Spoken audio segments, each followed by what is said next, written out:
Good morning, everyone. Thank you for joining us on a Tuesday morning after a holiday weekend. I think more people will, given the number of RSVPs, we will still have significantly more people joining us. Later in the day, I'm Cindy Arnson, Director of the Latin American Program here. Delighted to welcome you to this really important discussion and delighted to also see so many old friends in the room. So thank you for coming.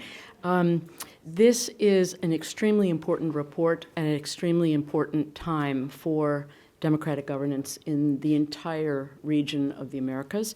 The news is not great.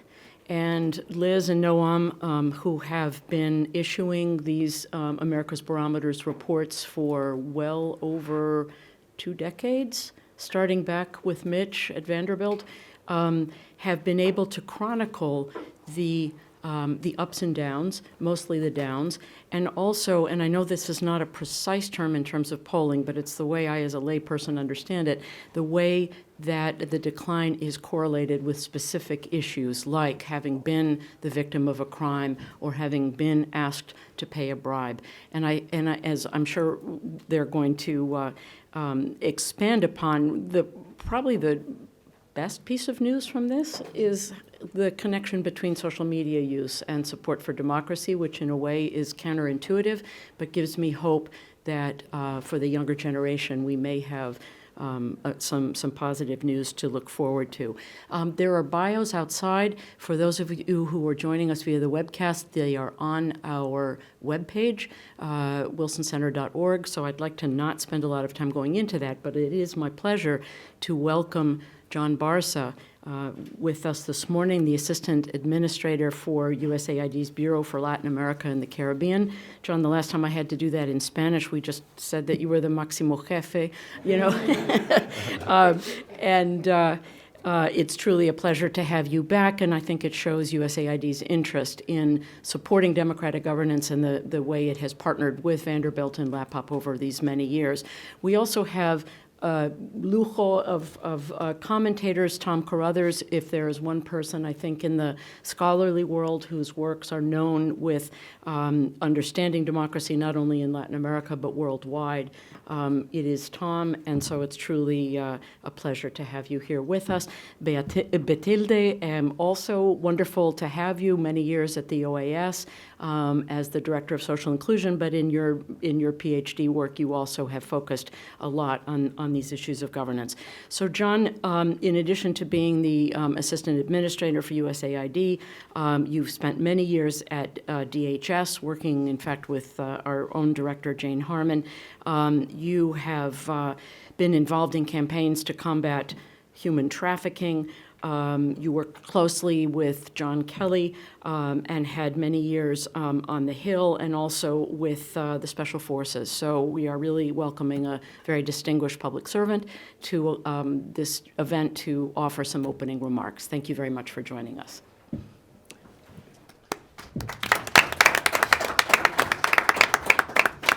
Thank you for the very kind and warm welcome. Okay, so a little bit of backstory on the whole title.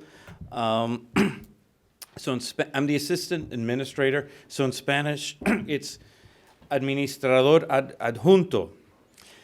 But the funny thing is, I was in Colombia recently, and we were trying to film some like B-roll or something, and I just couldn't get those words to come out of my mouth. So if you follow LAC on Twitter, you will see a picture of me with some indigenous women from a tribe called the Wayuu in the northern part of Colombia, and we are all laughing, and you're smiling, it's joking. So it looks like a great picture of me with the Wayuu. So the backstory is that was on like take 39 of this thing, and I couldn't get it out, and everybody's like laughing. It's like, oh my God, he can't even say his own title. So we stuck to Jefe. So that's the story. So do follow us on Twitter. Now you know the story behind the funny picture. I want to thank the Woodrow Wilson Center for hosting this event. The Center's Latin America program is the outstanding resource for all of us who closely follow the region, and it is always on the cutting edge of learning and research. It's exciting to be on this side of the podium and sharing the stage with such a distinguished panel of experts today. I'm surrounded by the all-star democracy dream team today. Liz Zeichmeister and Noam Lupo from Vanderbilt University are world-class researchers on democratic norms and values in the Americas. They are changing the game for public opinion research in the region and beyond with world-class innovations in methodology and technology, combined with a deep expertise in democracy and political theory. I'd like to thank you, Liz and Noam, for your commitment to bridging the gap between academic research and policy. Vanderbilt University has been an incredible partner to USAID, and we look forward to continuing our collaboration in the coming years. In fact, I would like to take advantage of this occasion to announce the very recent award of a new cooperative agreement with Vanderbilt University's Latin American Public Opinion Project to continue support for the Americas Barometer and related research for 5 years. Ooh la, nice. We look forward to ongoing collaboration as we seek to advance the cause of democracy in Latin America and Caribbean through evidence-based programs and policy. It is also an honor to share this event with Tom Crothers and Betilde Munoz Pagosian. Did I say that right? Casi, okay. Perfect, okay. I can say that, okay. You have both long been champions for democracy around the world and have enriched the global discussion about how to ensure that all people have access to basic human rights, the dignity of choice, and democratic governance. Thank you for being here today, and I look forward to hearing your thoughts on this presentation. Unfortunately, I'm going to have to leave early, so I'll try to stream it from my office for broadcasting. For those of you who are not aware, USAID is the U.S. government agency that delivers development and humanitarian assistance around the world on behalf of the American people. We have missions in 13 countries in Latin America and the Caribbean, with programs in Ecuador, Venezuela, and Cuba managed out of Washington, D.C. USAID programs promote citizen-responsive democratic governance in every Latin American country where we work.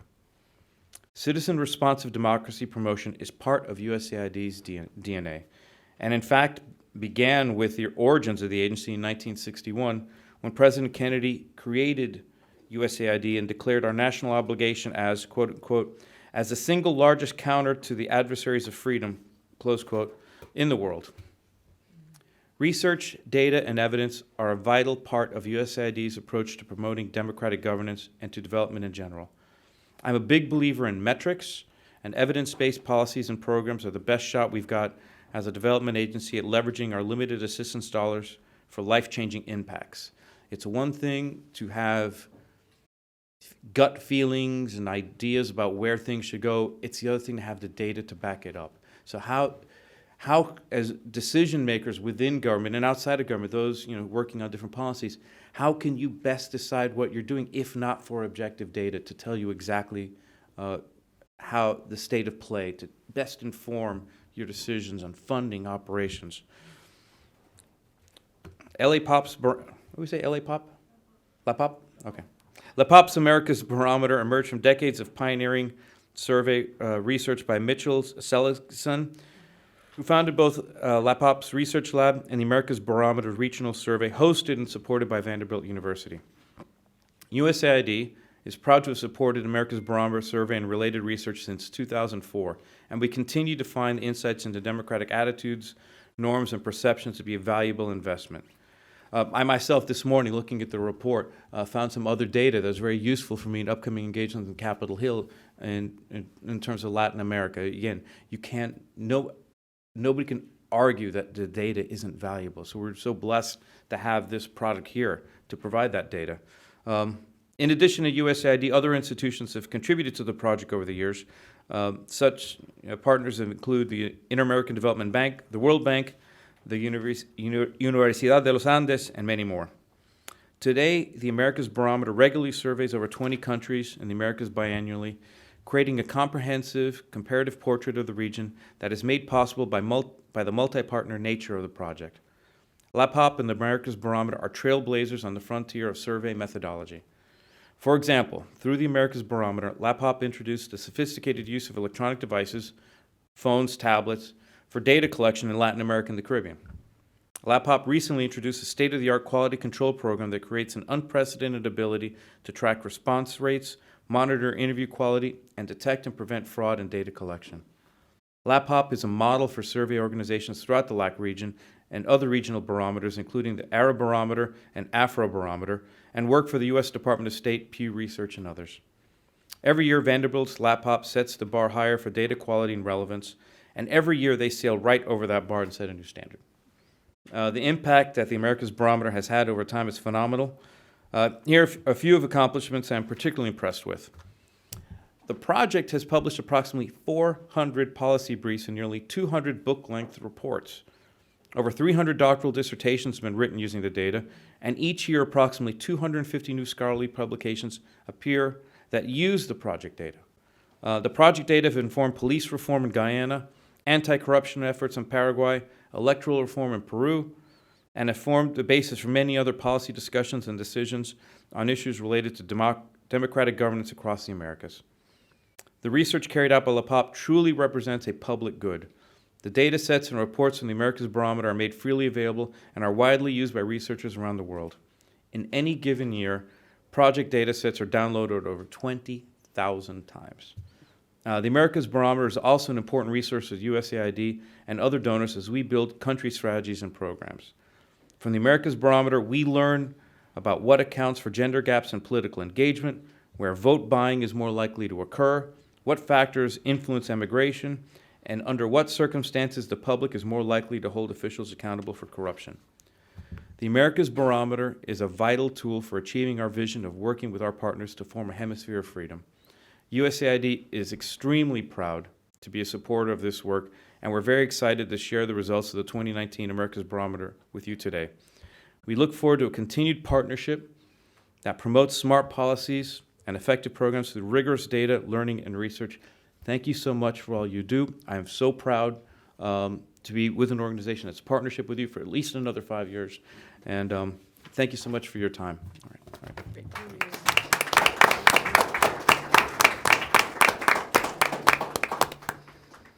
Liz. And unfortunately, I have to leave, but it's a great report. You're going to love it.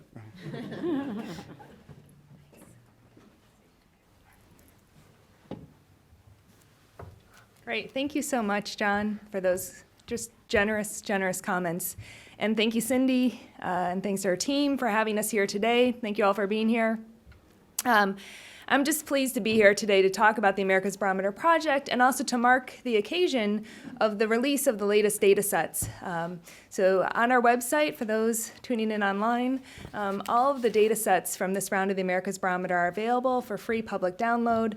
And I'm also announcing the launch of our report, The Pulse of Democracy, which is also available on our website. The Americas Barometer takes the pulse of democracy by measuring the public's commitment to and their satisfaction with democracy and what it's delivering. On these metrics, the health of democracy in the Americas is suffering. This matters because when ordinary people feel dissatisfied with what democracy is delivering, they are more likely to support or tolerate actions by elected officials that weaken democratic institutions and processes. The Americas Barometer Survey Project is designed and coordinated by LAPOP, a survey research lab at Vanderbilt University, and it's made possible through generous support and robust collaborations with institutions and individuals across the Americas, including, of course, with USAID, and we're so proud to be a partner with USAID in this effort. The Americas Barometer began over 10 years ago and consists of a set of surveys that are nationally representative, standardized, and meet best practices with respect to data collection and data dissemination. The slide that I have up shows the most recent round of the Americas Barometer. Fieldwork began in late 2018 and continued into 2019. And the latest round of the Americas Barometer includes 20 national surveys, 18 in the Latin America and Caribbean region, and then surveys in the US and Canada. Today we're going to focus on findings from the Latin America and Caribbean region. You'll see the US and Canada pop up on some slides, but we're focused on the LAC region.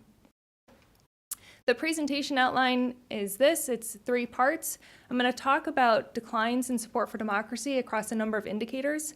And then I'm going to talk a little bit about some of the factors that we think contribute to this democratic deficit that we're seeing in the region. Then I'm going to turn it over to Noam, who's going to connect some of those factors and a few others to people's support for democracy, to their democratic values. So to begin with declines in support for democracy, I'm going to take you through 4 measures that are pretty good proxies metrics for people's commitment to and satisfaction with democracy as a system and with democratic processes. And those measures are support for democracy in the abstract, satisfaction with how democracy is working in the country, trust in elections, and support for what we sometimes loosely call executive coups, by which we mean support for or tolerance of the shuttering of Congress when times get tough. Okay? So this is the first part, and what you'll see is on each of these metrics, on average in the region, there's been a decline from the perspective of democratic health. Right? For those who are here, we created a scorecard that sort of tracks the indicators and how they've changed over time in each country between the last round of the Americas Barometer and this round of the Americas Barometer. So you're going to see me go through some of these changes on the slides, and I may go through somewhat quickly those changes across time, but you have them summarized on the scorecard. So to begin, we asked people in the survey every round a question that is known in the survey community as the Churchillian question, because it's based on a famous statement by Winston Churchill, and we phrase it this way: democracy may have problems, but it is better than any other form of government. And we ask people to what extent do they agree or disagree. Those who respond on the agree side of the scale, we score as supportive of democracy. Right? This is supporting democracy in the abstract. And in the Americas, in the Latin American and Caribbean region, what we've seen is a decline in support for democracy over time. This latest round of the Americas Barometer has a score that sort of hits an all-time low for the region. So in this round of the Americas Barometer, on average, 58% of individuals support democracy. You can see that there was a significant decline between 2014 and our 2016-17 round, and then that low level of support has sort of stayed steady, with just a smidge of a drop. There's variation across countries, of course. So we see here what we call our comparative slide, which gives you a sense of support for democracy in each country. This is the percentage of people who end up on that agree side of the scale. And support for democracy is particularly low in Peru, Bolivia, Guatemala, and Honduras.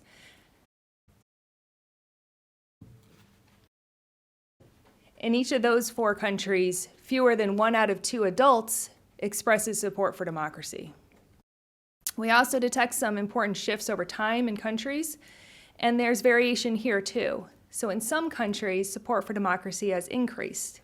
In Brazil, Chile, Colombia, El Salvador, Mexico, and Paraguay, between the last round of the Americas Barometer and this round, the public has become a bit more supportive of democracy.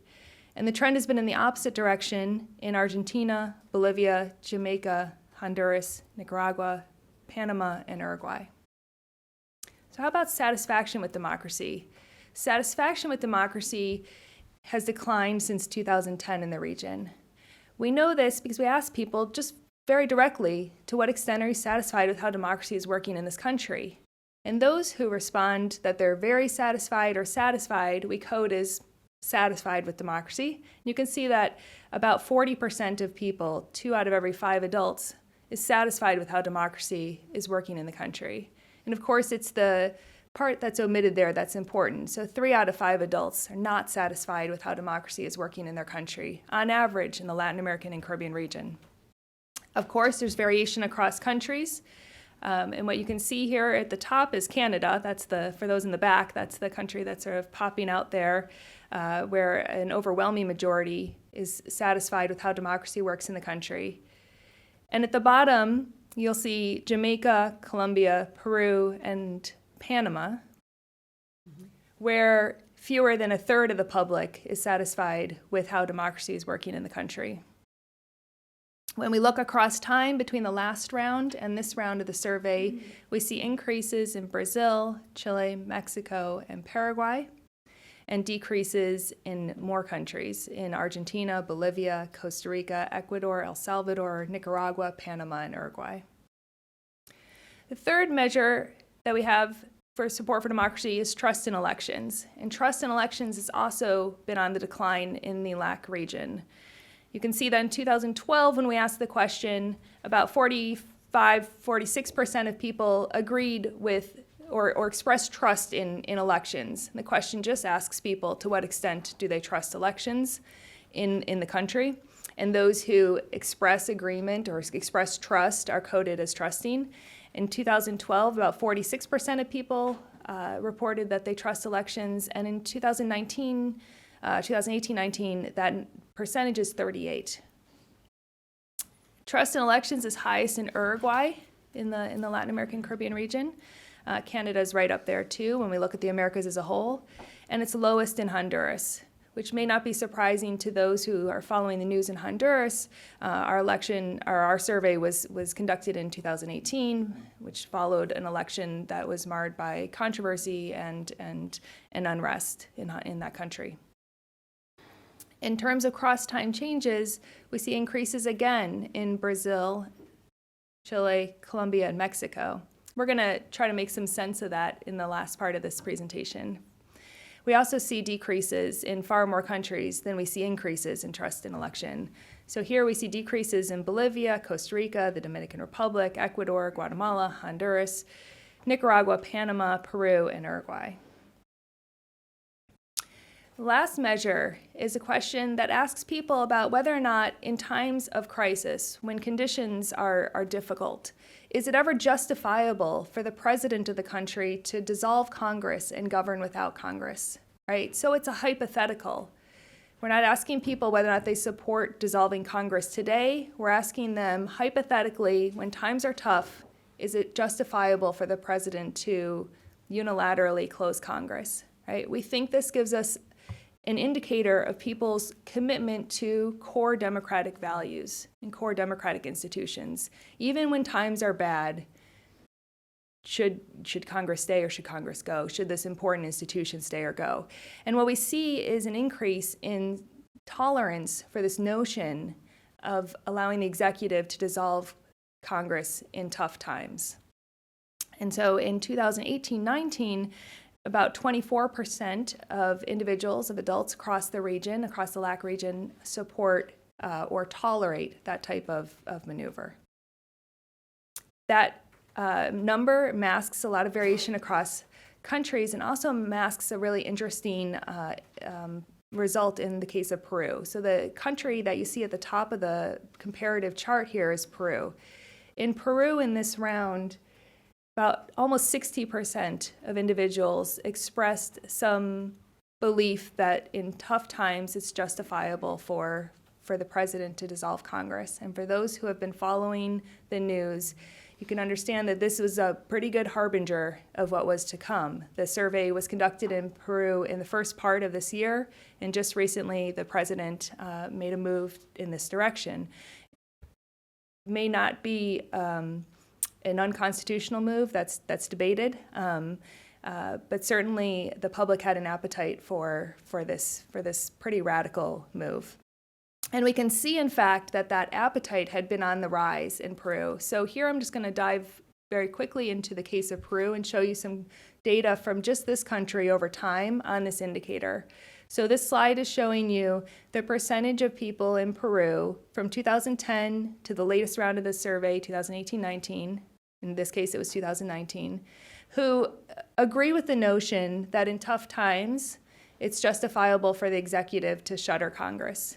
And you can see that 3 out of 5 Peruvians agreed in early 2019 that was okay to do in tough times. And that number is a 21 percentage point increase from 2017. We also looked at who's more likely to be tolerant of this type of move. And interestingly, and somewhat counter to findings for other Latin American and Caribbean countries, we find in Peru that those who are wealthier and those who are in the sort of middle ages are more tolerant than those who are young and those who are very old. It's not surprising to also note from our survey that only about 8% of Peruvians trust the Congress. Right? So conditions were ripe for what happened in Peru. I think it's also an important or notable finding in that we often try to make a connection between public opinion data and actual political events. And here you can see not that the public opinion triggered the event, but the public opinion in Peru did certainly provide a climate in which the president's recent move was sort of more feasible than it might otherwise have been. So I'm going to move to the second part, which is to look at some factors that we think contribute to this growing deficit in support for democracy and allegiance to core democratic values. And the factors that I'm going to look at are 2 that capture insecurity, 2 that capture corruption, and 2 that capture economic vulnerability, plus a sort of an add-on third to that last factor. So if we turn first to insecurity across the Americas, and this has been fairly consistent in our survey over the past several rounds, about 1 out of 4 people are crime victims in any given year. We asked them in the last year, in the last 12 months, have you been the victim of any type of crime? And they can tell us yes or no. If they tell us yes, we continue on, ask them about their experiences, how many times they've been the victim of a crime. This measure here is just showing us how many people were the victim of at least one crime over the past year. There's variation across countries, and it's important to note that this is really an indicator of the spread of victimization experience, right? How extensively is victimization experience, crime victimization, spread across the population? In other words, how many people in the country have an encounter with crime in a given year? And what you see here is that Peru's at the top. And that may be surprising, but I can tell you that it's been at the top for many rounds of the AmericasBarometer. What it tells us is that crime experiences are pervasive in Peru. Mexico is also near the top, followed by Argentina and Uruguay, and at the bottom, Jamaica, which may surprise people, but that has also persistently been at the bottom of the comparative ranking in our survey for a number of rounds. When we look across time, we see that reports of crime victimization change less over time. So crime victimization is a stickier metric, harder to move. We see some decreases in Brazil, we see some slight increases in Argentina, Panama, and Uruguay, but as I mentioned, that metric, about 1 in 4, has been a fairly steady metric in our project for a number of rounds. We also ask people about how secure they feel in their neighborhoods. So we ask them whether or not they fear being assaulted in their neighborhoods. It's an indicator of how safe do they feel. Do they feel very, very safe, a bit safe, unsafe, or very unsafe? And what we're showing you here on the slide is the percentage of people who feel very unsafe, right? When they think about the possibility of being assaulted or robbed in their neighborhood, do they feel very unsafe? And you can see a pretty dramatic increase in insecurity in the region. This is, again, on average for the Latin American and Caribbean region over the years, with a notable rise from 2012 forward. Again, variation across countries. Very few countries have seen a decrease in insecurity. Brazil, which has been popping up on the sort of positive side of the slides for the first part of the presentation, and will continue to shine. People reported a bit of a decrease in insecurity, but in a number of countries, far more than you see on that other column. We've seen people expressing more insecurity in 2018-19 than they had 2 years previously.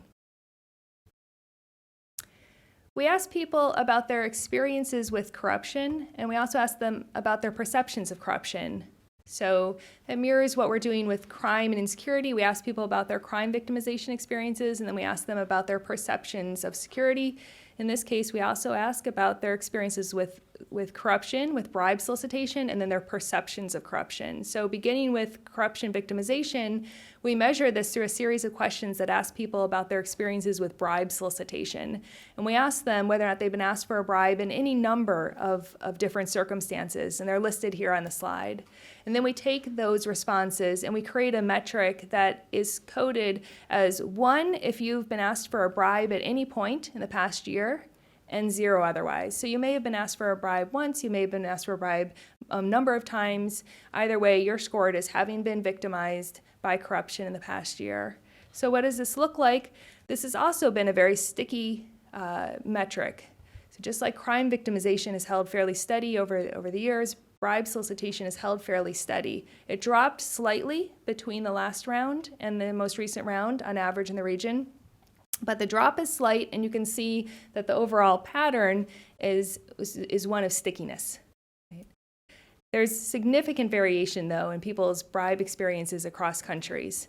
So the top of the list here, Bolivia, Mexico, Paraguay, followed by Ecuador and Peru, are countries in which a large number of people have experiences with bribe solicitation in any given year. And then at the bottom there, you see Costa Rica, Chile, and Uruguay, countries where people are seldom asked for bribes. We see some decreases, as I said, behind that slight decrease. These are the countries that are driving it. Slight decreases in Chile, Guatemala, and Nicaragua are what contribute to that regional shift downward. Perceptions of corruption. We've been asking people for the last couple of rounds a question about their perceptions of their belief about how many politicians in a country are corrupt. In their country, not any given country. How many in their country? So we ask, thinking of politicians in Mexico or whatever country they're in, how many do you believe are involved in corruption? And we offer people some answer choices. We offer they can say none, they can say some, and they can also say more than half or all. And the graph here is showing you the percentage of people who say more than half or all politicians are corrupt. It's not good news for politicians. May not be a surprise to you. At the top of the comparative chart here, Peru, Brazil, Panama, Colombia, Guatemala, followed by Argentina, are some of the countries that top the list in terms of having the greatest percentage of adults who believe that more than half or all politicians are corrupt. We've seen some change over time. So Brazil is up there, but that number is lower than it had been in the last round of our survey. We also see decreases again in Chile, Mexico, and Paraguay, and we see increases in far more countries. Okay, Argentina, Bolivia, Costa Rica, the Dominican Republic, Ecuador, El Salvador, Guatemala, Honduras, Nicaragua, Peru, and Uruguay are all countries that in the last couple of years have seen an increase in the public's perception of corruption in politics. Turning to economic vulnerability, here we ask people a number of questions in the survey, but I'm going to focus on just 2 plus 1. So the first 2 ask people's evaluations of first the national economy and then their personal economic situation. When we look at their evaluation of the national economy, we see that the percentage of people who say that the economy has gotten worse, the national economy has worsened, increased between 2012 and 2014, again between 2014 and recent years. So that these days, about 57% of people on average see their national economy as having declined. That figure, of course, masks, again, important cross-national variation. So when we look at the percentage of the public who believes the national economic situation is worse, at the top of the list is Argentina, followed by Nicaragua and Panama, then Honduras and Costa Rica, and at the bottom of the list, Canada and the US. In the terms of LAC countries, at the bottom of the list, Brazil and Mexico. We see decreases in the percentage of the public that sees a worse economic situation in a number of countries and increases in others, and you're probably beginning to see some of the same, or notice that some of the same countries are popping up on their sort of respective sides of the slide. I'm going to move forward. Perceptions of a poor personal economic situation. So we ask people about their personal economic situation. Is it better, is it the same, or is it worse than it was 12 months ago? And this metric is showing you, or this graph is showing you the percentage of people who say that it's worse. Their personal economic situation is worse. 42% of people on average in the LAC region say that in the last 12 months their personal economic situation has deteriorated. Across countries, there's a lot of variation again. Perceptions of a worsened personal economic situation are greatest in Nicaragua, Argentina, Honduras, and Panama. Again, at the bottom, we see the US and Canada, and also down near the bottom are Brazil and Mexico, accompanied by Peru. Decreases in the perception of things being worse in Brazil, El Salvador, Jamaica, Mexico, and Paraguay, and increases in a number of countries. Last, before I hand this over to Noam, I'm just gonna mention a metric that we included in 2012, and then we included again this past round in a number of countries, not all countries in our survey. And this is a metric of food insecurity. So we asked people 2 questions in the survey. This question is, in the past 3 months, because of a lack of money or other resources, did your household ever run out of food? And so this is showing you the percentage of people who responded that in the last 3 months their household has run out of food because of a lack of resources, right? In Jamaica, over 50% of people are afflicted by food insecurity in that 3-month period. In Honduras, 40%. Nicaragua, 32%. Ecuador, 30%. El Salvador, about 29%. Things are not all that much better, although they look noticeably better, but still in Guatemala and Mexico, about 1 out of 5 responds that their house ran out of food in the last 3 months. We see notable increases between 2012 and 2018-19 in a number of countries: Ecuador, Honduras, Jamaica, and Mexico. And before I turn it over to Noam, I'm just going to show you some data from Honduras. So this puts a spotlight on food insecurity in Honduras. In 2012, when we asked this question in our survey, about 15% of people responded affirmatively. In 2018, 40%. Right? So food insecurity affects 2 out of 5 in Honduras. It's 171% increase between 2012 and 2018.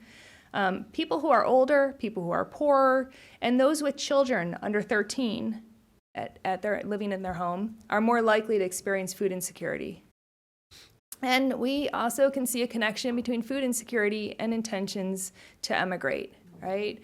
A greater percentage of people who are food insecure report an intention to emigrate than among those who are not food insecure. With that, I'm going to turn it over to Noam.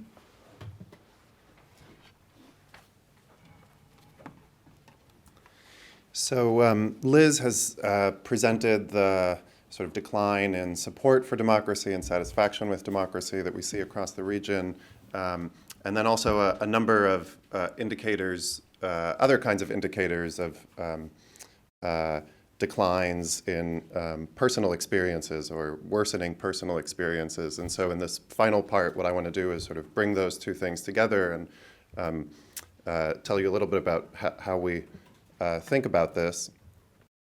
So this chart is reporting a set of statistical models that we ran using the new round of the data that relates these personal experiences to the democratic orientations that Liz began the presentation with. And what you're seeing here for each of these personal experiences, like being a victim of a crime in the 12 months prior to the survey, or feeling very insecure in your neighborhood, whether or not that's related to each of these democratic orientation variables in the columns. And that relationship is what we call a statistically significant relationship. This is a statistical relationship in the data that could not have been generated by chance, right? And so we think there's actually something related here. So you can see that there's some variation in across the different democratic orientation variables, but that in general, the kinds of personal experiences, negative personal experiences that Liz mentioned that have been increasing in the region are correlated with lower attitudes towards democracy.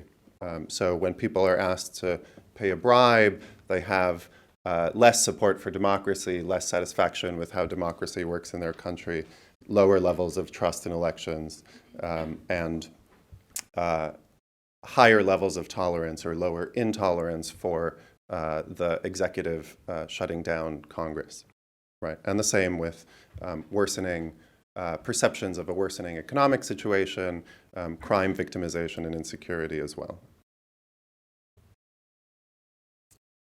One thing that we added to the 2018-2019 round of the Americas Barometer that we had not asked as many questions about in the past is the use of social media. And I want to talk a little bit about the relationship between the use of social media and these democratic attitudes as well. We hear a lot of discussion about the possible positive and possible negative relationship that social media might have towards political attitudes. So here, just to give you a sense of prevalence, we asked about the use of WhatsApp, Twitter, and Facebook. And WhatsApp, to an American audience, sometimes seems like it's not social media. Typically in the US and Canada, those of us who use WhatsApp use it for sort of one-on-one conversations with individuals. In the Latin American Caribbean region, as well as in many other parts of the developing world, groups are much more common. So people are engaged in WhatsApp groups of neighborhoods, families, schools, and also politicians have groups that they organize. So it's very much a social media like we think of Facebook and Twitter as it's used in the region. You can see that 64% of Latin Americans use WhatsApp. These are people that not only have an account, but actually say that they use it.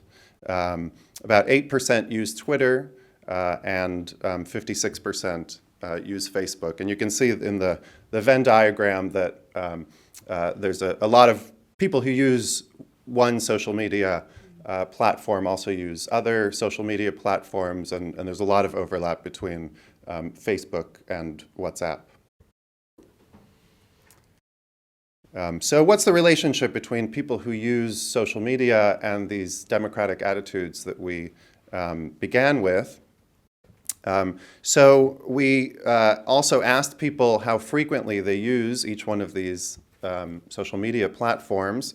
And so here you're looking at high social media users versus low social media users compared to people who don't use social media at all. And high users here are people who use it daily or weekly, right? And the other options are monthly, yearly, or of course never, or they don't have an account at all. You can see that actually support for democracy is higher. Support for democracy in the abstract, the Churchillian question, is higher among people who are more frequent users of social media. At the same time, high-frequency social media users are less satisfied with their democracy than people who use it less frequently or don't use it at all. And they also they have lower levels of trust in elections than people who don't use social media. And then finally, getting back to as we see these data coming in, and you see the same countries showing up in the sort of increased column versus decreased column, and Liz noted that we would say something about the fact that Brazil seems to be in the sort of column of improvements across many of these variables. One of the things that we think is going on here is that the survey was conducted in early 2019, so this is soon after a major general election in which an alternation of power took place, and this is also true in Mexico and other parts of the region. So we can look at how the changes in democratic orientations might be correlated to the proximity to an election across the countries. And so let me show you what that looks like. So here you're looking at the number of months since the last presidential election on the x-axis, and the shift, positive or negative, here in support for democracy. And you can see that the countries with more recent elections to when we conducted the survey have more increases in support for democracy, right? So elections, having an election, at least a clean election, especially an election in which there's an alternation in power, does show that things can change, and people then sort of update attitudes towards democracy in a positive direction, right? In Brazil, obviously many people wanted change, and they got a change, some alternation. Honduras here, of course, is the sort of exception where, of course, the election was contested and potentially fraudulent, right? So that doesn't have the same kind of positive impact on democratic orientations. In fact, it generates a decline.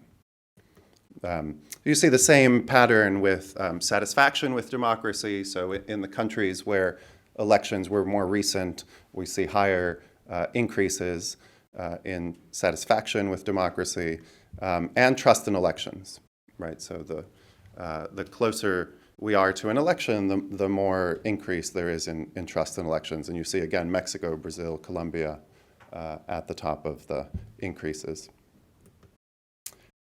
With that, let me just thank our incredible team of researchers back in our what we call Lab Hop Central in Nashville, who help keep the project going, and also again thank the Wilson Center and Cindy for hosting us for the event, and Tom and Batilda for offering some comments, which we're looking forward to, and then we'll be happy to answer any questions.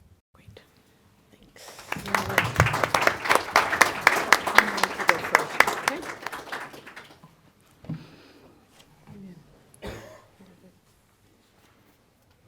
Thank you very much.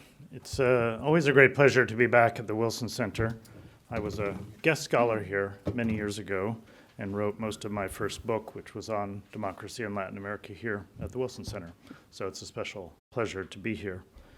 And I've also benefited from and enjoyed the Latino Barometer, LAPOP, for many years and gained a lot of insight and information. So having the chance to dig into the new report and make a few comments on it today is great for me as well.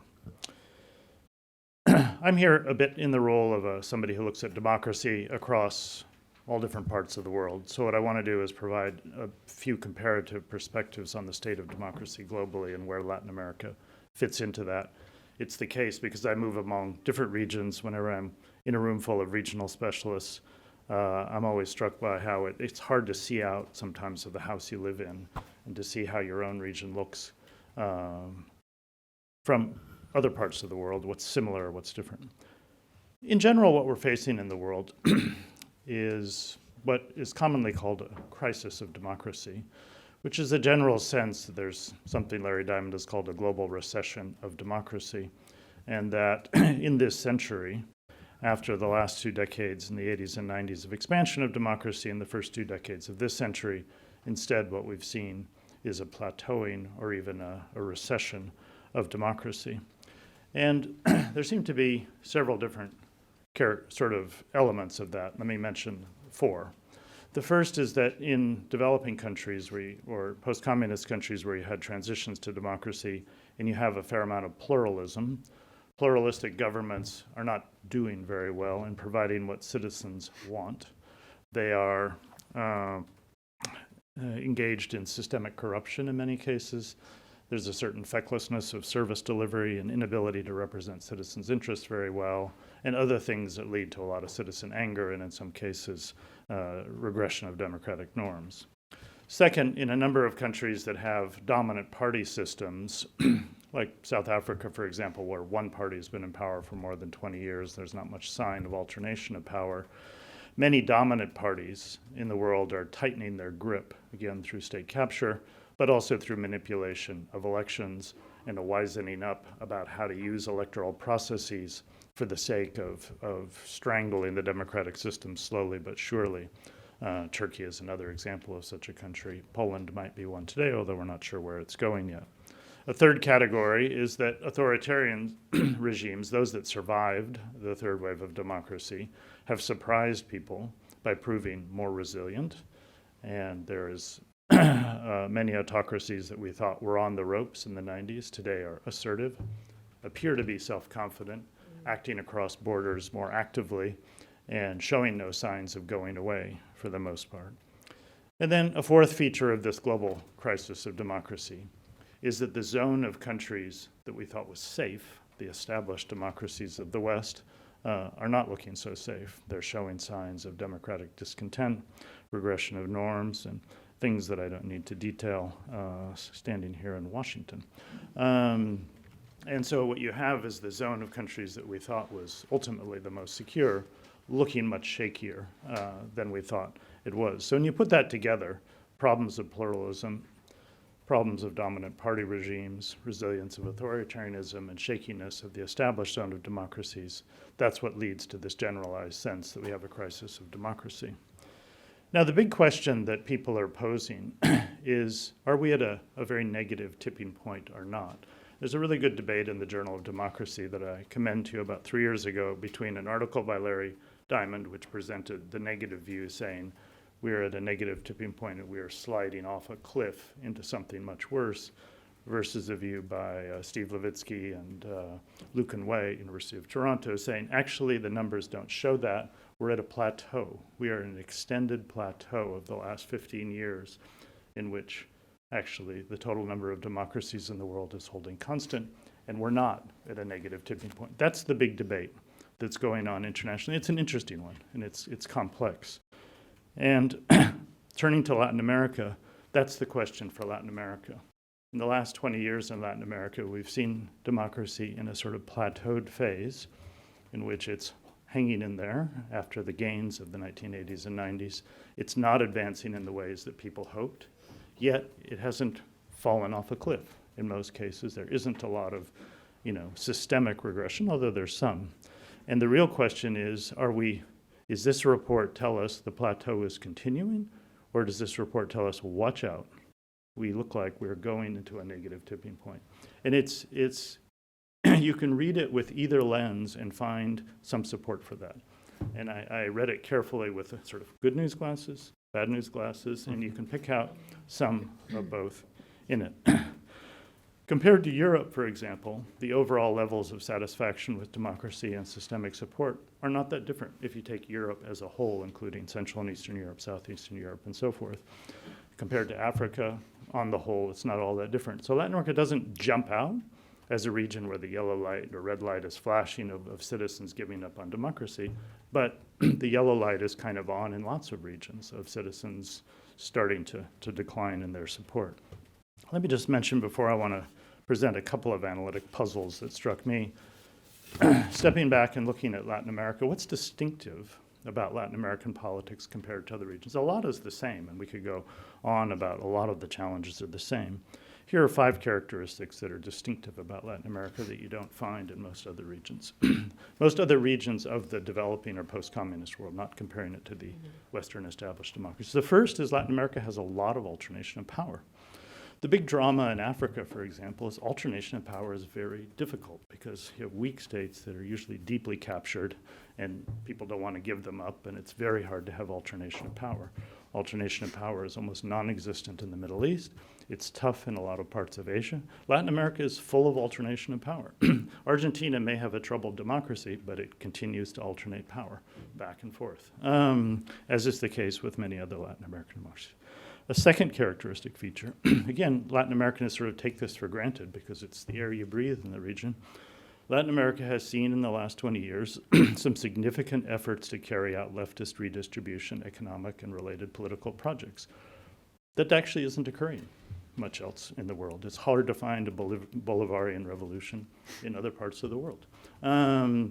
African countries have a lot of interesting governance experiments, but they don't have that. Neither do you have this in Asia very much. Even when the Maoists came to power in Nepal, they didn't do anything quite like that, or in the Middle East or elsewhere. Whereas in Latin America, and particularly in the last decade, you saw a number of efforts to create redistributive, significant redistributive policies or programs of different varieties with different kinds of success and failure. The third characteristic that's distinctive of Latin America are, of course, very high levels of violence. Latin America is a very violent region, unfortunately, both sort of, different kinds of violence, which was reflected here in the screen, quote, ordinary crime, paramilitary violence, violence against journalists, all kinds of violence, daily crime, and so forth. And the levels of violence are very high in global perspective. A fourth feature is the relative absence of authoritarian governments. Latin America is the part of the world outside the West that has the least amount of consolidated authoritarian regimes. That's good news, and it's distinctive. Middle East is full of authoritarian regimes. Africa has a whole bunch. Asia has a whole bunch. Former Soviet Union is rife with them. Latin America is the only region that just doesn't have very many. Couple, but not very many. And a fifth characteristic, again, you sort of take it for granted, is the relative absence of extremists or extreme-related terrorism. Most parts, Middle East, many parts of Africa, many parts of Asia are grappling with extremist terrorism, mostly jihadist terrorism, which deeply affects local politics and international dimensions and so forth as well. So these are not positive or negatives, they're just characteristics of the politics that are distinctive that we should keep in mind. Now, a couple of analytic puzzles that struck me reading the report, and probably I haven't had the chance to talk to Elizabeth and Naomi, and they could probably answer them easily, but just things that puzzled me is the first is the overall sort of decline we see in support for democracy in the last several years really basically driven by economic performance? You know, in simple terms, in Latin America, thanks to the commodity boom and other things in the first decade of this century, Latin America did fairly well economically, and in this decade, it hasn't done so well. So it's not surprising in a way that people were happier in that decade with the systems they have, and people are less happy in this decade with the systems they have. If you want a parsimonious explanation, is that good enough? Because it's certainly striking that when you look at the status of democracy, those nice charts they have, this I think is taken from VDAM, which it looks at sort of essentially VDAM's assessment of sort of the quality of democracy in Latin America, and it goes like this from, Costa Rica and Uruguay up here to Central America down here. If you overlay the economic chart of the region on top of that economic wealth, it tracks almost exactly. It's almost seems to be the level of economic GDP per capita falls very much in line with the overall quality of democracy. So it makes you wonder, should we focus more on that as a primary explanation? Second puzzle is what should we think about, or how much should we care about satisfaction with democracy? This is really a puzzle. Is satisfaction with democracy a good thing or not? You think, well, of course it is. But then you stop and think, well, how come Nicaragua has the second highest level of satisfaction with democracy in the region, above Costa Rica? Is that good that Nicaraguans are satisfied with the democracy they have? Doesn't sound good. Why are they more satisfied than Costa Ricans with their democracy? Does that imply either mind control, repression, intimidation, passivity? What does it imply? Should we take satisfaction with democracy as a measure? What does it mean? We shouldn't automatically assume that means a democracy is doing badly if it has low satisfaction, and a democracy is doing well if it has relatively high satisfaction. So what should we think about satisfaction? Similarly, a third puzzle is systemic support for democracy. When you look at the chart of all the countries in the region stacked up, unlike the VDEM quality of democracy that goes from pretty far out here to pretty far over here, overall citizen support for the system is much more narrowly bounded, from about 59% up here down to 42% here, despite this very high range in quality of democracy. And so it's striking that systemic support is much more bounded, and that makes you wonder again, what is that telling us? The fact that there's a fairly narrow, most Latin Americans feel about the same in terms of the level of systemic support, even though they're living in drastically different political realities. I'd finish just by saying that when you look ahead in the state of democracy in the world and you say, what are going to be the big drivers over the next 10 to 20 years of how democracy is doing in the world, you tend to focus on a couple of things. And we'll need to think about, for the Latin America, Caribbean region, what are they going to mean? The first, returning to the economic theme, is you focus on how will long-term economic growth affect politics. Because the deep driver of the rise of democracy in the second half of the 20th century, above all, was the economic success of the world in the last 50 years of the 20th century that drove citizens into wealthier countries with more independence, more communication, more transportation, higher expectations of governance, and so forth. We don't really know what the overall global economic trend of the next 20 or 30 years is going to be, but it's probably not going to be like more differentiated, more winners and losers has been the case in the last 10 or 20 years. How's that going to affect democracy, Latin America in particular? Second, how will the changed international environment, above all, the sort of relativization of power and the fact that we no longer have a paradigm where the United States and Europe are the primary transnational actors affecting politics and economics in most parts of the world, is being replaced day by day in front of our eyes with a different paradigm where the United States and Europe are only one of a whole range of highly competitive, assertive, and effective actors working across borders to pursue their economic and political interests. I don't mean just Russia and China, I also mean India and Turkey and Saudi Arabia and Iran and many other countries. And how that's going to affect the state of democracy, it's big, but we haven't gotten a handle on it. I don't think it's all negative versus positive. It's very complex, but it's going to be a big one. And then third, technology and democracy. We've seen some interesting findings there, but we're in the middle again of tremendous sort of complexification of the factors by which how technology affects democracy. We see on the one hand many negative factors, the technology enabling governments to repress more cheaply and more effectively through artificial intelligence surveillance and other means, and digital repression generally. We see social media and other forces fragmenting societies in certain ways, increasing misinformation, increasing anger, and so forth. Yet we also see the ability of citizens to link up, to mobilize, to protest, to organize, to interact with their governments more effectively on a more regular basis. So we're in the midst of an extremely complex period of trying to sort out, as the technological sort of revolution just keeps unfolding, what's the overall balance of its effects. So these are, when we look forward, and I do, to the next reports in the years ahead, those will be some of the factors that will be affecting us. Thanks for your attention. Look forward to the Wonderful. Matilde. Wonderful. So my reading of the summary report of the last America's Barometer, probably like most of you, and as we have heard in the panel, left me concerned. LAPOP is producing new evidence consistent throughout the 15 years of the report has been produced on the progressive decline in support of democracy. So what is happening to us in the Latin American region that we are slowly but surely having less faith in democracy and democratic values? What are the results saying about potential policy interventions and where should those areas of intervention be? The report brings very interesting data and many inferences that can be made, but in the next few minutes I want to focus on 4 areas that are central to the report, that are also central to the agenda at the OAS, the region, and its leaders. First, I'd like to briefly reflect upon the data on inequality, the issue of inequality and its impact on democracy support. Second, and associated with the issue of inequality, I wanted to go over the data about women in politics and the case of Bolivia that is spotlighted in the report, as well as others in Latin America. And I'm particularly interested about people's perceptions about women's leadership and the gender gap in those perceptions. Thirdly, I want to refer to the available data on causes to emigrate. The 2018-2019 report includes a special section on this for the Northern Triangle countries and Mexico. And I think it is very useful information to develop policies from the standpoint of countries of origin as well as countries of destination. And finally, I want to close with some brief remarks on the issue of the decline of democracy and threats to human rights that the America's Barometer has been able to document, but that we also see manifested in the region in other ways.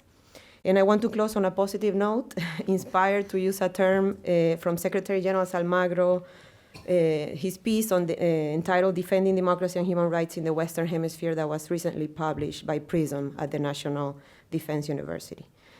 The first issue I wanted to address is inequality, real and perceived, and what the America's Barometer is telling us. Indeed, the countries, and it was already mentioned, the countries of the region have made important efforts and introduced public policies to reduce inequality and level the playing field for their citizens to enjoy economic and social benefits. However, data also reveals that the Latin American and Caribbean region is the most unequal region in the world. In practical terms, this means that millions of people have been excluded from the benefits of economic growth. Apart from objective indicators on inequality, and as the results demonstrate, Latin American citizens are convinced that their countries are unequal and that most of the wealth is concentrated in a few hands. In addition, they associate this inequality with the inability of political parties, especially, and the various state institutions, meaning executive, judicial, and legislative, to process their demands. To this income inequality, we must also add the inequality that stems from discrimination for reasons of social class, race, gender, geographical origin, different physical or mental capacities, among other reasons, which, when practiced systematically, produce a multidimensional phenomenon that is incompatible with our democratic ideals and generates what O'Donnell used to call low-quality democracies, democracias de baja calidad. A good piece of information that the Americas Barometer is able to document includes not just people's perception of inequality, but where they see that the solution can be found. Throughout time, the report has documented that on average, large majorities express approval of strong government policies to reduce income inequality, and that being a recipient of governmental benefits is also related to higher support for redistribution as well as higher levels of interpersonal trust. In terms of what we do at the OAS, the data shows how important it is to continue engaging with states to ensure the appropriate public policies to reduce inequalities are implemented and promote the enjoyment of economic and social rights, which are two areas of work that we do. And we try to do this in supporting ministries of social development via political dialogue and technical cooperation, and in the monitoring of the rights contained in the Protocol of San Salvador, specifically addressing economic, social, cultural, and environmental rights. On the second issue, I really appreciated the spotlight on gender and political representation in Bolivia, and I'm very interested in how researchers will be exploring similar questions for other countries of the region. The effectiveness of quotas and parity laws to ensure more representation of women in decision-making posts has been widely analyzed and has also been at the center of political reforms in Latin America. The results of these results are very compelling. The Americas is second place worldwide after Nordic countries with the greatest representation of women in national congresses, with around 30.8%. Also, 10 Latin American countries have at least 30% of women's representation in the parliaments or national congresses, and in Costa Rica, Ecuador, Mexico, and Nicaragua, women hold more than 35% of legislative seats. In other words, these measures work. However, the Americas Barometer in this last edition sheds light on a crucial element to ensure greater women's representation in politics beyond affirmative action measures, which is public perception about their role in political office, men's perceptions, and more importantly, at least from the perspective of the research I'm interested in, the perception of women themselves. Are women more inclined to support other women in political office? Is the region normalizing women's leadership in public affairs? Do women feel encouraged to run for office? The spotlight asserts that parity does not necessarily mean that women have equal resources, opportunities, or encouragement to run for office compared to their male counterparts. The report actually documents that more men are encouraged to run for office than women. It's 28% of men and 16% of the women surveyed have been encouraged to run, so there's a gap of 10%. And I also really appreciated the data on what we call concrete ceilings, techos de cemento. In the last edited volume we produced entitled Women in Politics in Latin America, where we define concrete ceilings as those self-imposed limitations based on beliefs, perceptions, and prejudice that women have about their skills or contributions to political life that makes them decide not to pursue a nomination within parties. The 2018-2019 Americas Barometer data confirms a gender gap on these two. For the case of Bolivia, 39.6% of men think that they are either very or somewhat qualified to be a public official, whereas only 29% of the women surveyed expressed the same opinion. The issue of leadership is also covered on the report, and particularly on the, as I said, in the spotlight section on Bolivia. Unfortunately, what the data shows is a disposition by the general population to favor male versus female leadership, and as asserted, it is probably the factor behind what they call the encouragement gap between men and women. This points to the need to continue designing and implementing policy interventions that address not just the offer political parties do to the electorate via the candidates list and using affirmative action measures, but also interventions that can reduce that encouragement gap and that involve changing public perceptions as well as breaking the concrete ceilings that I mentioned. Now turning to my third point, the issue of migration has become, as you all know, a key regional priority in the report. I'm very glad to see that it was covered. And it doesn't discriminate subregions. At the OAS, we're currently monitoring at least 3 migratory systems. That of the 4.3 million Venezuelans who left the country since 2016 until today, representing the largest crisis of displacement the region has ever seen. A second one, that of Nicaraguans, around 80,000 who have left the country as a result of the April 2018 crisis, political crisis, that doesn't seem to have resolved until now. And third, that of the nationals from Guatemala, Honduras, and El Salvador, the Northern Triangle, on their way to the north. The report points to important levels of intentions to migrate, as the report calls it, for nationals of these 3 countries plus Mexico. Intentions have slightly increased but remain high, and disaggregated by country, we have that Mexico, or at least 36% of those interviewed in Mexico, expressed an intention to change countries. It was 39% for Guatemalans, 36% for Salvadorians, and it was actually the highest for Honduras with 51%.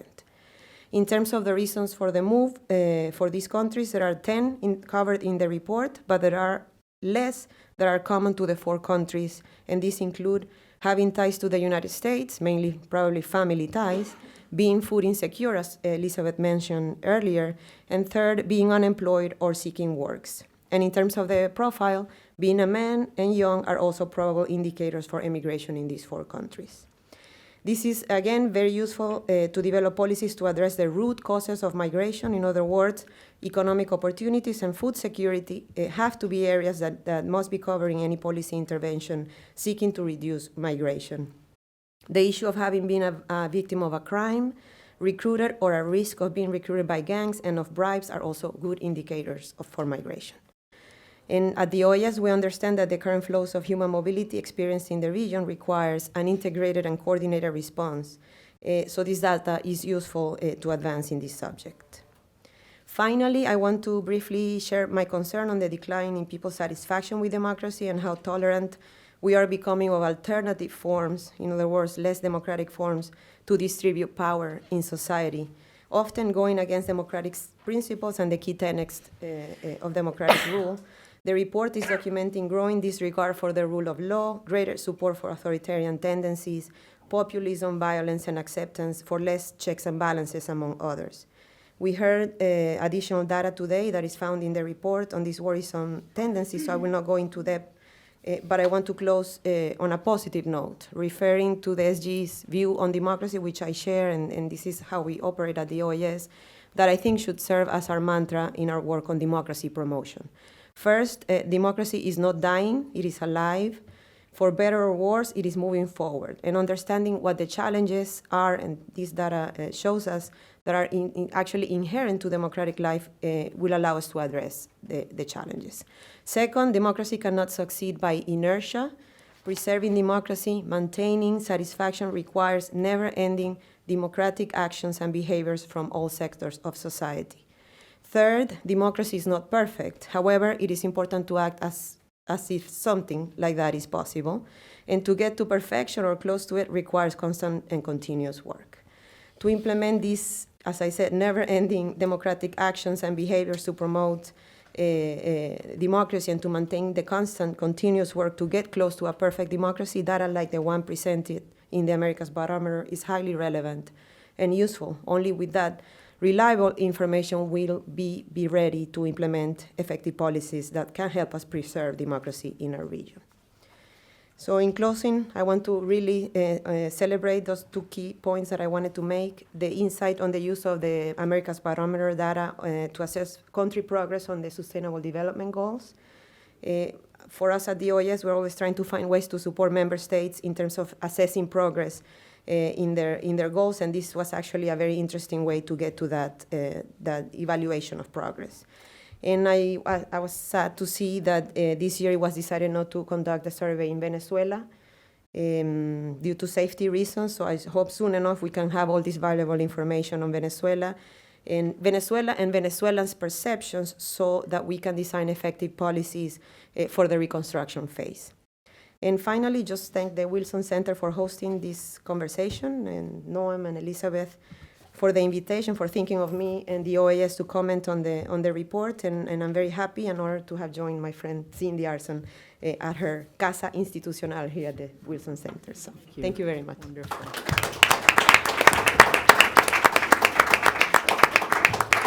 Well, thanks to everyone for this truly, I think, spectacular and thought-provoking discussion. I think the thing I love the most about the Wilson Center is it feels like a never-ending adult education program. I would be remiss in not thanking the people that have helped in the Wilson Center side to put this event together. Beatriz Garcia, first and foremost, and our interns, Claudia and Dylan, thank you for your help for this. I have a number of questions, but I would like to open it. I would like to just put on the table sort of a macro question that I have that you don't necessarily need to answer, but it's one that kind of pops up. In Latin American political science, in the study of democracy, we've been talking for years, if not decades, about democratic deficits, low-quality democracy, lack of satisfaction. You guys have put together the numbers around that. And the question is, why do things continue to be so bad? Is it lack of leadership? Is it lack of institutions? Is it, as Tom has mentioned, so closely correlated with levels of economic growth and the ability of economic models to be more inclusive?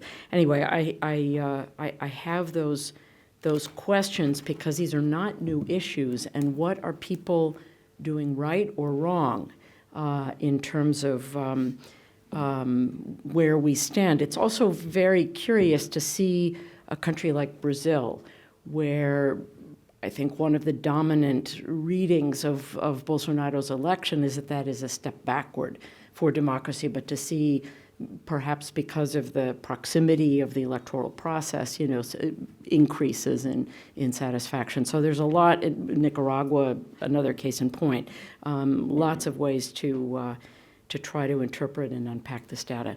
I would love to turn things over to people. We'll take a couple questions.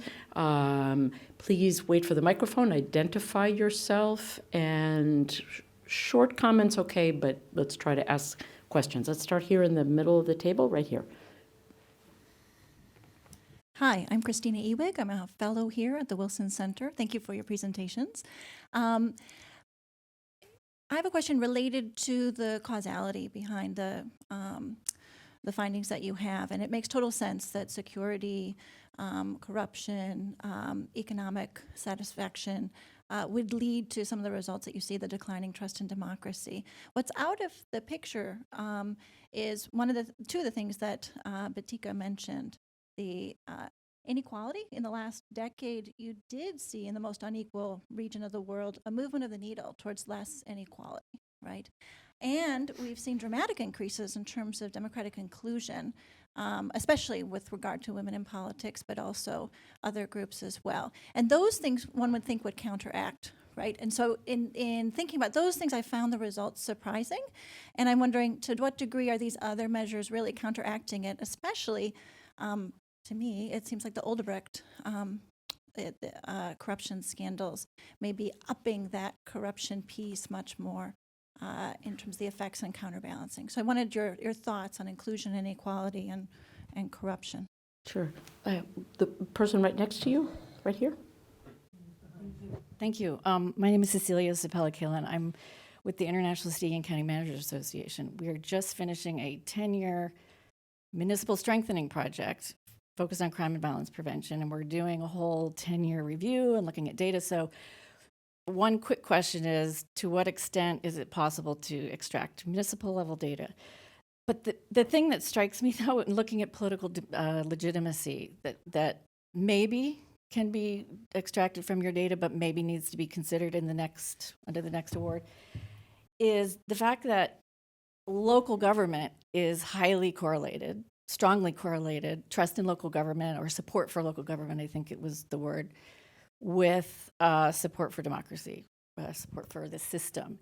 And my hypothesis is that if the either the high-level question or some of the lower-level questions about trust in institutions, just asked separately about the national government versus local government, you would actually get perhaps better results at the local level. That's my hypothesis, just based on our experience working with local governments. And I think that also, if that's the case, would point to some significant changes in how the kinds of assistance that we currently support. Great question. Right behind Nicolas. Oh, One last thing. And behind all that is, and I think this also needs to be taken into account, is the trend since 2012 in decentralization. Now, the degree of decentralization is a question, but it has happened, right? You've got administrative, political, and fiscal less so. But I think that decentralization also might affect that story on local government. Sorry. great. Nicolas. Hi, I'm Nicolas Diaz. I work here at the Wilson Center, and I have two observations. The first one is you talk about the executive coup and the increasing tolerance towards the executive coup in the region. And it seems that it's converging with tolerance for military coups. There seems to be some kind of convergence there. And when you talk about the military coups, you're talking about crime and corruption. One of the things that I'm interested, and I don't know if you discussed this or not, or maybe this could be asked in future iterations of the survey, is polarization. Is the increasing acceptance or tolerance of an executive coup related to increasing polarization in a society? For example, Peru right now, right? So a question about, is the opposition loyal? Is it an opposition that seeks to, work with the government, or just constantly seeks to undermine the government? And I think that's something that citizens in many countries in Latin America, I think, are experiencing, even the United States, I think, to some degree.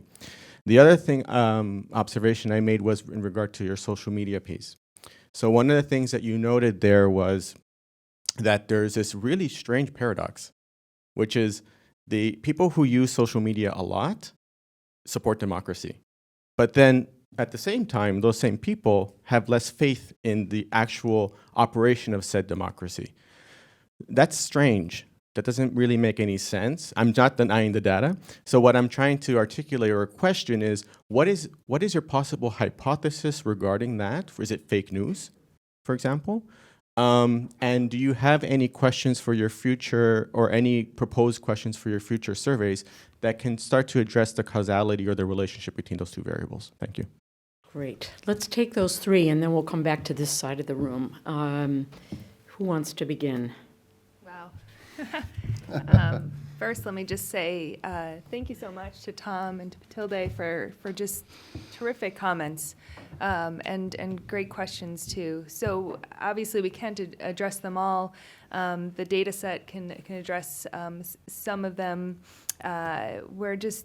One of the things that's really exciting for us is to see the number of ways in which people engage with the study, with the findings from it, and we hope that many people will sort of dive into these topics. Matilde did a really nice service for us in highlighting some of the many modules that exist within the survey. So we ask about 175 questions in every survey. So what you've seen here is just some of them, right? And there's more work to be done to analyze them. I guess I'll just make a couple of comments that pick up on some of the comments and questions. And one is the question of sort of, it really is a question about, like, where's the region headed, and how much of this is driven by the economy? Are we at a tipping point? And I obviously I can't cogently give you an answer to that right now, but I do think that what the discussants' comments and what the questions are raising, Christina's question, is that there's really a mixed bag here, right? And that's good. I think of Lipset's modernization thesis, and he said all good things go together, or at least it was summarized as sort of saying all good things go together, which would conversely say that all bad things go together. But thankfully, that's not the reality in which we're operating, right? There are some good things and there are some bad things, and that sort of mixed picture that emerges from the data is underlying some of the resilience in the region, right? Is it all about the economy? the economy certainly has something to do with it, and we make that connection in our survey data analysis. And I think that for some people that might be sufficient to just sort of stop there if you're looking at the region from 20,000 feet up. But a lot of people want to look at the region on the ground and think about people's everyday experiences with their democratic governments. And there it's really important for us to understand, like, what are the pain points that citizens feel in their daily lives under these governments, and how do those erode their confidence in democracy and in the system.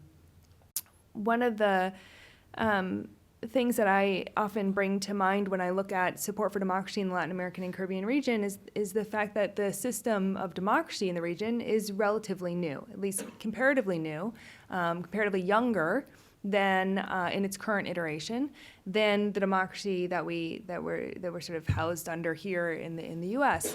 And there's a framework that we have in political science that helps us to understand how people evaluate new systems or new administrations, right? And that framework is given to us by V.O. Key and some others, and it essentially says that when things, when these actors don't perform well, we kick them out of office, right?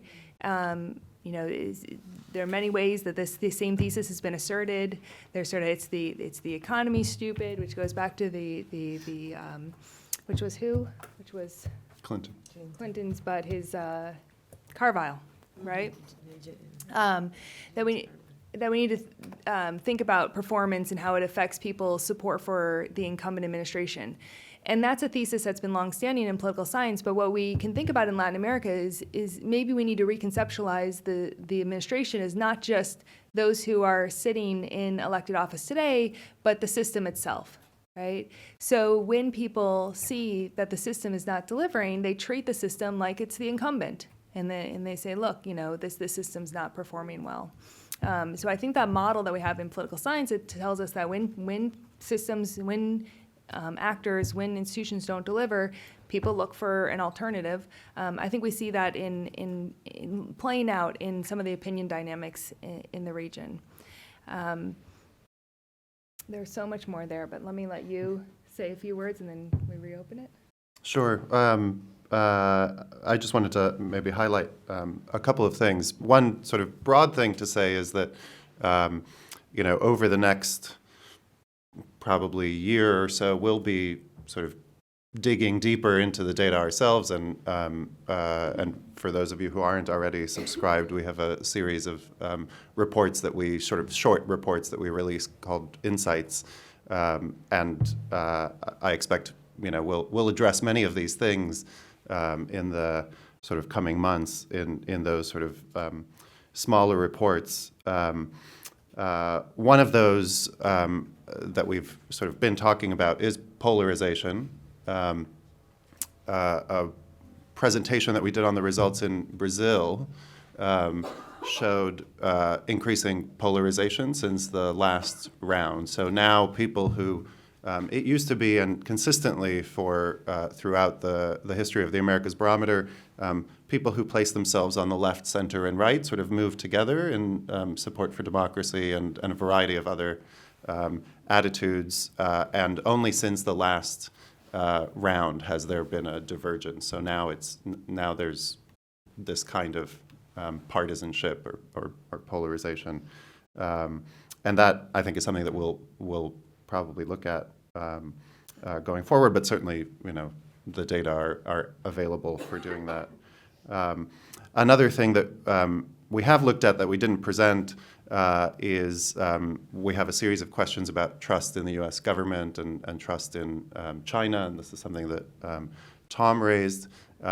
Trust in the U.S. government has declined since the last round, and the last round kind of spanned our presidential election, 2016, 2017. Trust in China, I think, has also slightly declined, but China now increasingly across the region is more trusted than the U.S. So there is this international dynamic that Tom mentioned. And to Christina's question, and also getting back to the issue of the economy, one thing that I think really came out in the last set of reports from 2016-17 was that these very high-profile corruption scandals related to Odebrecht, and particularly where former presidents and sitting presidents were implicated, and where that sort of media took hold, right? Countries like Peru and Brazil saw much bigger declines than in sort of democratic orientations, attitudes than other countries. So, yes, of course, the economy plays a big role in that, but I do think we saw very clearly that these big, high-profile corruption scandals that are very visible to people had a big impact. Tom, Matilde? Anyone want to jump in? Good. We'll take Jim here at the way back, and then we'll probably take one more round after this. I think maybe this last set of Why comments. don't you introduce yourself? I'm sorry. I'm Jim Michael. I'm an independent consultant, but with a history in state and aid and dealing with these issues in Latin America and dealing with governance worldwide. First of all, this is just a great report, and it's a great system that you have now with these annual reviews that make us think and make us evaluate how things are changing. I just wonder if there are ways in which you can calibrate for the differences in the conditions. I mean, it is a bad thing when people do not have confidence in their government or do not have confidence in their particular institutions.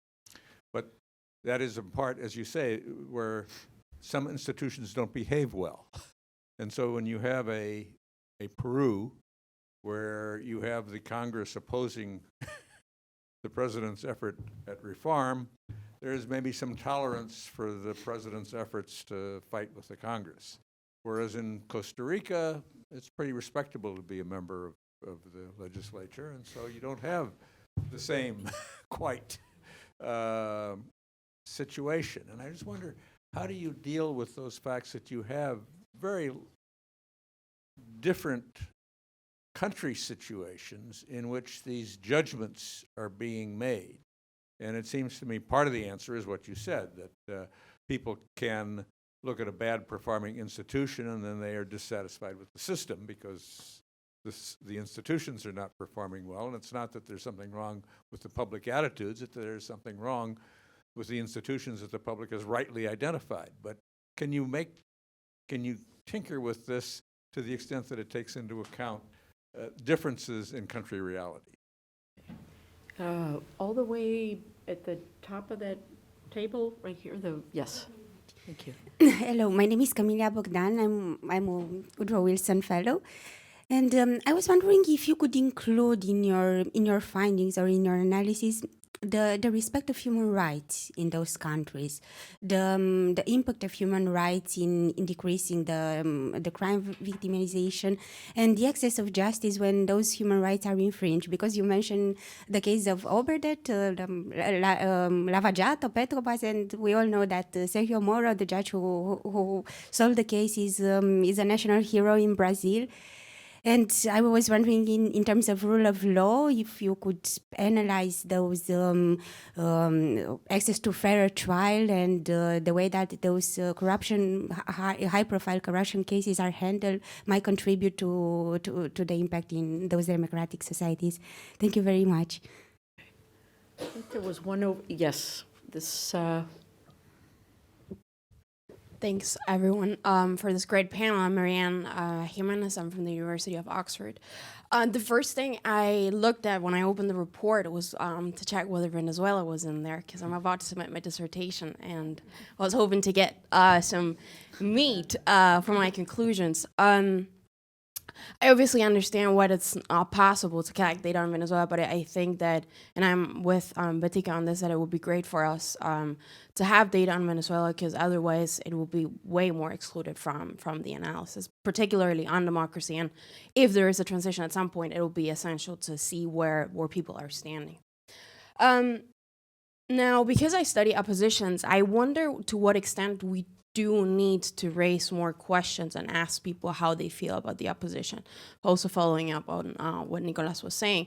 So are people satisfied with the opposition that they have, that they're facing in a given country? Because if they're not, that will then maybe also potentially explain why we will see democratic erosion, or why we'll see support for more authoritarian or less democratic attitudes from the incumbent, right? Or also, what is the relationship between the incumbent and the opposition? I mean, particularly what we've seen over the past 20 years is exactly sort of a collapse or a distortion between the incumbent and the opposition, say Venezuela, Nicaragua, Ecuador. Now, Ecuador is much better, right? Bolivia. So maybe we need to start asking people how important the opposition to them is, how they perceive the opposition, etc. So we're like some sort of a set on oppositions, because I do think that it matters to understand the other side of the story if we want to understand, why democracy is advancing or is not. Thank you so much. Okay, and let's take Michael also right here. Michael Penfold, fellow at the Wilson Center. My question was... From Venezuela, so... Yes. My question was related to one of your results that is really worrisome, even more than the democratic commitment or the Churchillian question, which is a trust on electoral institutions. It's declined beyond what democratic commitments or values have. So I wonder, what do you think might be driving this? Is it perceptions on these institutions being unfair, or is it because elections don't really matter in terms of policy outcomes? So what is driving those results? Do you think there are similar variables to the ones that Noam sort of showed on the correlation, how significant they are with these other variables that have to do with economic performance or other factors? Panelists. Whatever you want. Okay. I'll try to tackle some of these. Thank you so much for the great questions. Jim asked, sort of how do we understand how do we understand these data in the context in which they are measured, right? And can we be more sensitive to country context? And I think that's right. I mean, we try to do some of this, but we also sort of leave it to those who use the data to do some of this. So in the case of Peru, I guess from our perspective, our first job is just to put the data out there, right? And then you can pick your villain, right? So is it that is the president wrong to have made a move to dissolve Congress, or was Congress wrong to have decreased public support in the institution down to the single digits to such a low extent that the public viewed Congress as ineffective and increased in their tolerance for the type of move that the president then acted on? And in a sense, if presidents are charged with representing the public, the public was, like I said before, certainly had an appetite for this type of move. And is it the president's fault that they had that appetite, or is it Congress's fault, right? Or is it this opposition's fault? We try to stay nonpartisan in what we do. We try to get the data out there so that academics can use it to better understand how democracy functions. And we try to put the data out there and findings out there for the policymaking world to grapple with, and to come to more of those maybe normative conclusions. Though sometimes you'll probably see us tip our sort of hand, as I just did, reveal a little bit in when we put that out there.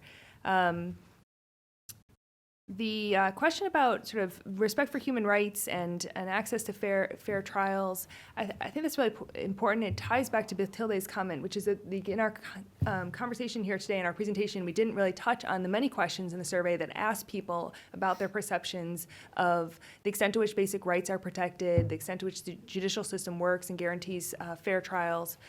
We do see that in the data, and this is in one small graph in the report, that there is a slight decrease on average in the region in perceptions that basic rights are well protected. This, though, is one indicator within a series of indicators that we bring together to capture system support. And Tom mentioned this before, that overall set of measures and the kind of summary measure of system support exists in what Tom said, a narrower band than some of the other measures. It's stickier. So when we see this drop in perceptions that basic rights are protected, it's really pretty small for the region as a whole. And what we need to do next is dive into particular country contexts and understand a bit better what's happening in countries and for whom, right? Venezuela, we also were saddened that we could not include Venezuela this time. It was, to put it bluntly, a pretty horrific experience to conduct the survey in Venezuela last round, and we just could not repeat it.